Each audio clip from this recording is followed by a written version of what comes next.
lam câu na pula na thì thằng này nói mình tôi Singapore akimu khom makai na ting pen le akibe lam ni Dr. James Paul bu in dalam pan wa chengena Evangelical Convention Church China EBC pana makai pi tua tegel be la pina makai pi nga te committee pen Global Zomi Alliance Central Committee China tua nói là committee song lên à chỉ thua đi à thôi là giá sao ai để ta dùng in khen sắt na to cái sai khen chili khát với visa hoài chủ te à khen sắt na chấp để nào mang na ông cô làm mà sao nói mình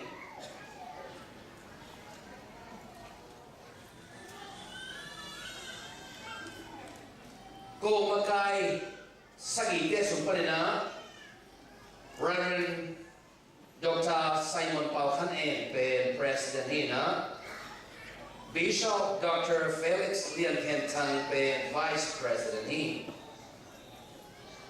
Reverend Chindo Kam Keima General Secretary Tuban Pi Reverend Dr. Do Swan Mung Assistant Secretary Tuban Pi Reverend Dr. Gin Khan Kwal Member China Convention Paul P. India Pana General Secretary Pepe Member Papa Dinga Amun Adi Akipia Hina Ami Mal Hilo Zoina to Amun Pepe Member Hipain to Abana in Delampana Isa Tangma Malapasanong Zat Sakahi Reverend Dr. Chen Pao Pu Zong a Makai Sagi Kira Helichi Gaza Saweta Somina Membakari Ahina Zong Ong Tan Ube Mamlain Kensana Kipolna Min Tokisayana He Kipolna Min Global Zomi Alliance He Nina Kipolna Yuam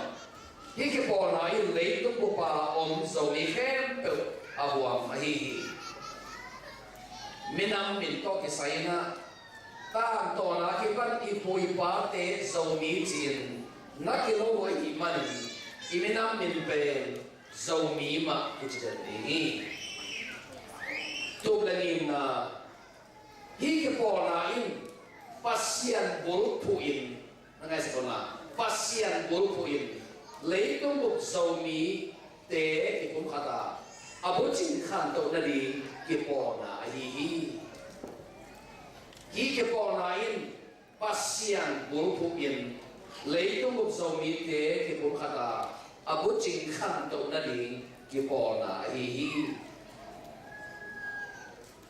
tua makai sagi te ben Central Committee ki chali hi tu lai ta ka makai sagi te i term china ahun nei tan ding pe kum nga su di nga tua su na Global Zomi Alliance adi ha ki tam san Constitution and bylaw China itu buat zia ding le pai zia ding te Central Committee na tua kum nga sumina onboarding wi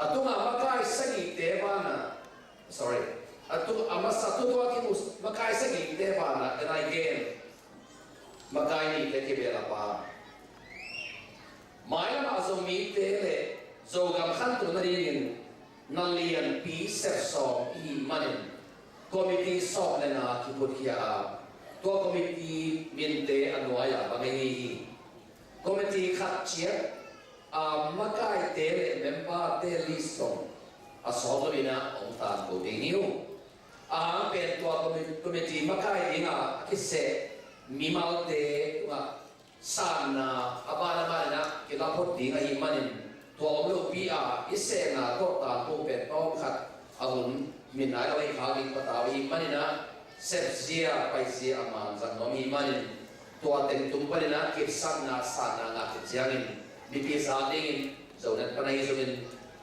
Den Tuang Tang Panina Ang Tampo Dingin Tua Committee Song Ngate Pe Namasayna Unity and Fellowship Committee China Kipum Khan Na Le Kilong Tak Na Rin Zomi Kem Tu Sunga Tua Arin Committee Nina History, Culture and Literature Committee China, Zomite Tang Tu, Ni Nale, Lai Lam, Pandi Makai Committee.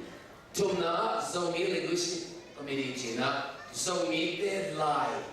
Ilai Satya Mahma Om Del Kana.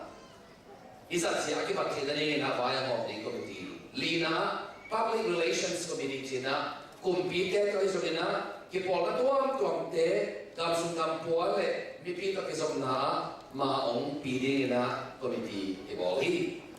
Dobamaya Education Committee China, Piniayilam, Pilnalam, Pilnasinalam to Pisaina, Committee Zonkinea, Lavana Public Healthcare Committee China, Mipi Tanta Te, Chidam Nala, my Kantu Nadingin, Honel Te Hopiate, Zongai Pamte, Evepina Chidam Mama, Minam, Nimaka Hidaningina, He Committee, Tenahal Jamdingwa, Sagina, Agriculture and Livelihood Committee China, Loco Sinquat Zia, Le Galing Koi Zia to Saina, Umakai Committee Kinea, Giana, Media and Communication Committee China, He Kizomna, we Tumtona Kizomna, Hizomina, Lai Te, Saga Kizomna, Tokisaina, Aisho Mibusuna, Kituzana Te, a lot in Samaning Committee, and Makaidinga, Kuana Community Development Committee China, Imun Mual Teka, Akitan Bang,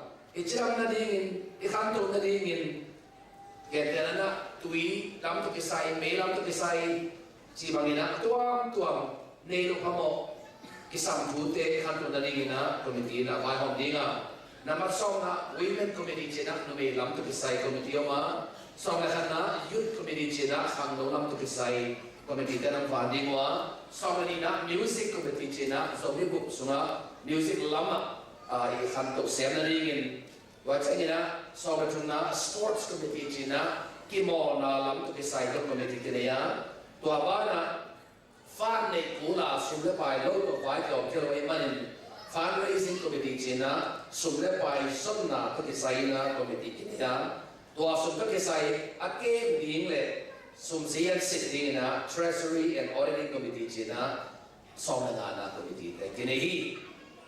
Disembakas, Nisakipan Solekat, Tool Nile Solekat Sum, called P. Kaliniwa, Global Zone Association as Alliance Central Committee there.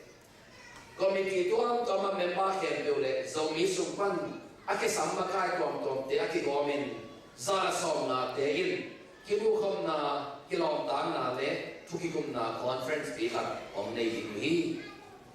He Gelna de Untantunga, Papsian Tupale, Ama Amfana Kunoya, Achidam Akipumka, Abuchin Kantonato, Manon Minam Nadin, Makai the Tumbeki set in the wa, Zomi came to an Imuntia Panina, Munla in Vena to, if I hope my Panhole, Igelna, Topan to Pampian Tantu Himanian.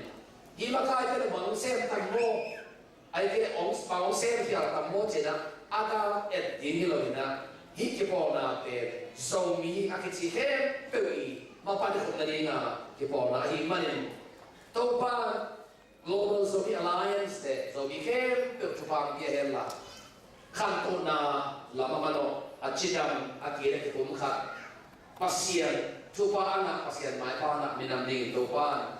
Minamuk tuma atkin tupa di bawah saktahen. Tutu hai Malaysia ikomnani tum ipi kau ini jadi ina. Jika tahu tam pitak te sudah baik kata pitak te ni ya iman lom dia lah baik hom. Komiti te tu mah lundang nalian mama hici Global Zomi Alliance Central Committee te tanina lundang tu pula ini. Hi or bi te na muna malam sana itu ni. Mai to Kisaya sound system ang paramite jolin buhay na mo dali na palilang panina luchogi security ang paramite ay jolin na malundang ko na mapapatan atong name Global Zomi Alliance and the whole Zomi community here in Kuala Lumpur, Malaysia. I would like to express our deepest thanks and appreciation to the Full Gospel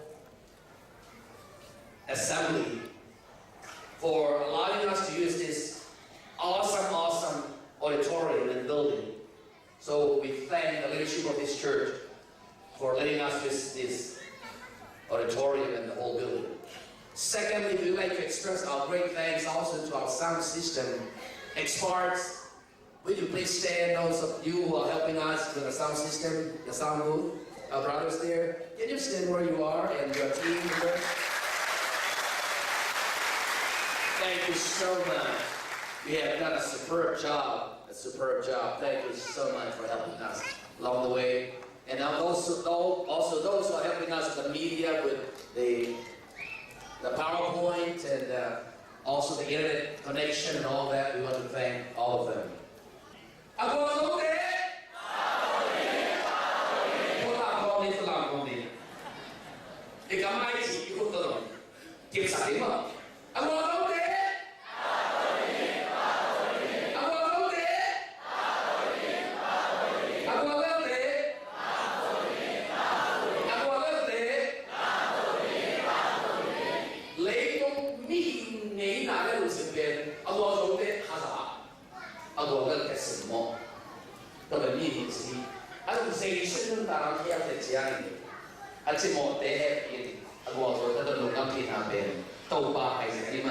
Tàu ba lồng xính ăn đi, à phí chính, rồi đi đỉnh tàu ba mà chẳng chẳng ta hết.